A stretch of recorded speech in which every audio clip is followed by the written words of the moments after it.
Attention all you rule breakers, you misfits and troublemakers, all you free spirits and pioneers, all you visionaries and nonconformists. Everything the establishment has told you is wrong with you is actually what's right with you. You see things others don't. You are hardwired to change the world. Hi, this is Rahasia of Rahasia Uncensored, talking to you again on these little short Rahasia Uncensored Questioning Our Answer film clips. And today I want to talk to you about something that most of you don't want to hear about. Seems like I'm always talking about things that are difficult to hear, but we live in a difficult world. I don't know if you've noticed, but our global civilization is unraveling as we speak on every level. Religion, politics, financial, social, everything is starting to unravel. And there are whistleblowers coming out. Like, I'm getting ready to do an interview with Kevin Shipp. He's an ex-CIA whistleblower. And when you start realizing the amount of secrecy going on behind closed doors, we have over 2,000 organizations in the United States alone that are secret. We don't know about them. We just barely know that they exist. There's 1.3 million Americans that have taken non-disclosure oaths not to tell us what they're doing in our country. Now, I'm going to show a little short film clip here, just brief. This is from another ex-CIA whistleblower, Michael Schur. Listen to this, then we'll talk again. We're sitting down with Michael Sawyer, the man who had served in the CIA for more than 20 years, up until 2004. At one time, he was the chief of the CIA bin Laden unit. Then he went and exposed how counter-effective Washington's methods were in the fight against terror. He looked at the U.S. through its enemy's eyes. In fact, it's the title of one of his books called Through Our Enemy's Eyes. I'm very pleased to have the chance to interview you, Thank Mr. you. Sawyer. I'm glad to be here. Bin Laden is gone. Who is Washington's number one enemy now? Washington's enemy is an enemy that doesn't exist. We're fighting an Islamic enemy that Washington believes is out to kill us because we have elections, because we're free, because we have women in the workplace. It's an enemy that doesn't exist. It didn't exist when bin Laden was alive. It doesn't exist now. America is being attacked because of its foreign policy in the Muslim world, because of its support for Israel, because of its support for the Saudi police state, because of its presence on the Arab Peninsula. And until we accept that, until Americans can say to each other, whether you support aid to Israel or not, our relationship with Israel is causing this war, we are not going to be able to defeat this enemy. And Israel itself as a country is not the problem. The real problem is the leaders of the Jewish American community in the United States who influence and corrupt our Congress to support Israel when we have no interest there. You imply that the Israeli lobby is dragging the United States into the wars, into Absolutely. the conflicts?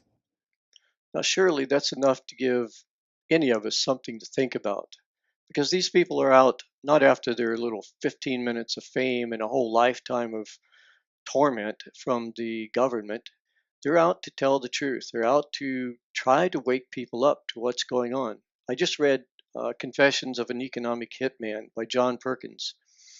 And when you start realizing what the United States, now I'm not talking about the United States people, I'm talking about the United States Inc., Incorporated, not the American people.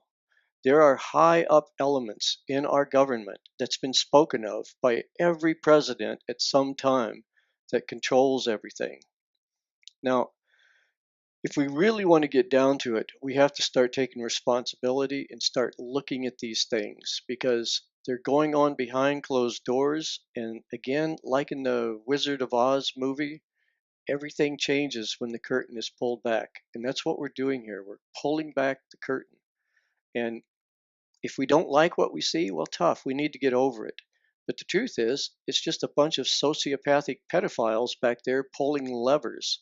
Now, you wonder why in the world, and I was going through this the other day, why is it that there are so many pedophiles that are being uncovered on high levels? And I'm talking about everything from district attorneys, prosecuting attorneys, judges, congressmen, senators, and on up to higher levels of organizations and corporations.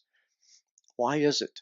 Why is it? I can understand pedophiles in the Catholic Church because, hey, let's create an organization and keep them from having sex and put them together with other men with no other outlet and see what happens. Of course, it's going to get very strange. They have no training for being celibate.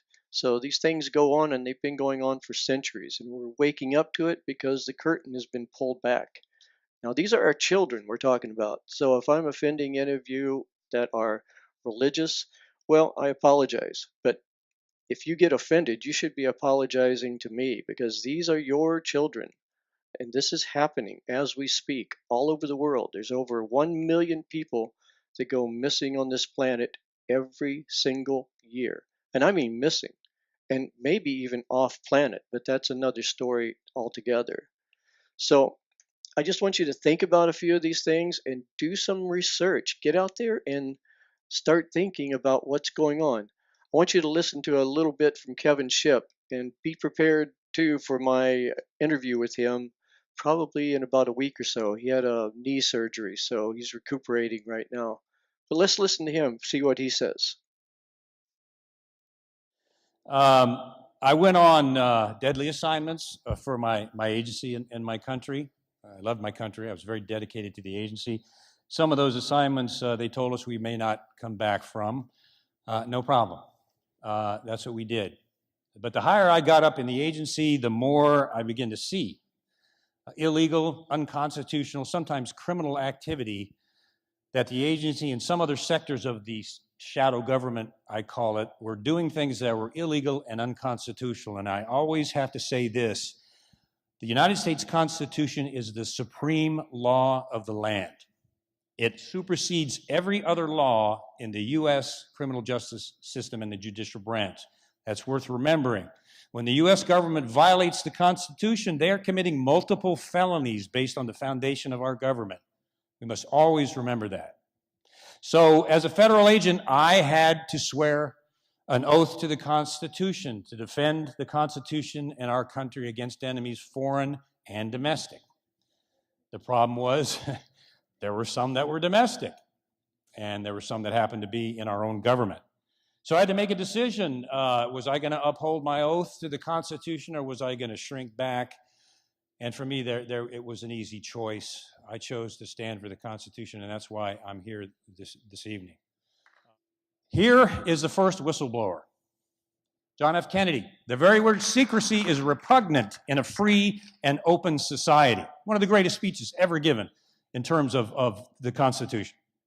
And there is a very grave danger that an announced need for increased security will be seized upon by those anxious to expand its meaning to the very limits of official censorship and concealment. That was a prophetic message by John F. Kennedy, April 27, 1961. We all know what happened to him in 1963, don't we? They had identified, John F. Kennedy and Robert had identified mafia connections within the CIA. There was an assassination program. They engaged in the Bay of Pigs without his knowledge. He had come out publicly and said he was going to break the CIA into 1,000 pieces and dismantle it. And then in 1963, we saw what happened. Now, after listening to these two gentlemen talk, who are whistleblowers from the CIA, and they were at high levels also, they weren't just low-level analysts, you have to ask yourself, if it's making you uncomfortable, why is that? And I've thought about this also.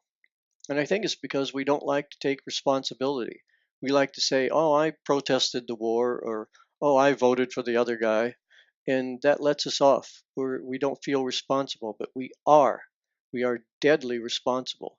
And like the word responsibility indicates, we have to respond with ability. And our ability is going to come from being well-informed. A well-informed citizenry is the only thing that we have going right now for us. We have the internet, and we need to use it while it still exists.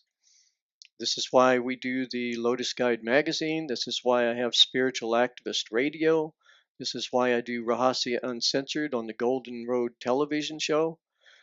I have a little bit of an audience, and while I have anybody that's going to listen, I'm going to keep talking. So check us out. Visit www.lotusguide.com for our magazine, and you can go to bbsradio.com/spiritual activist for the radio show, and check out what we're doing in 10 counties right now on Golden Road Television. And we'll see you the next time around. Take care.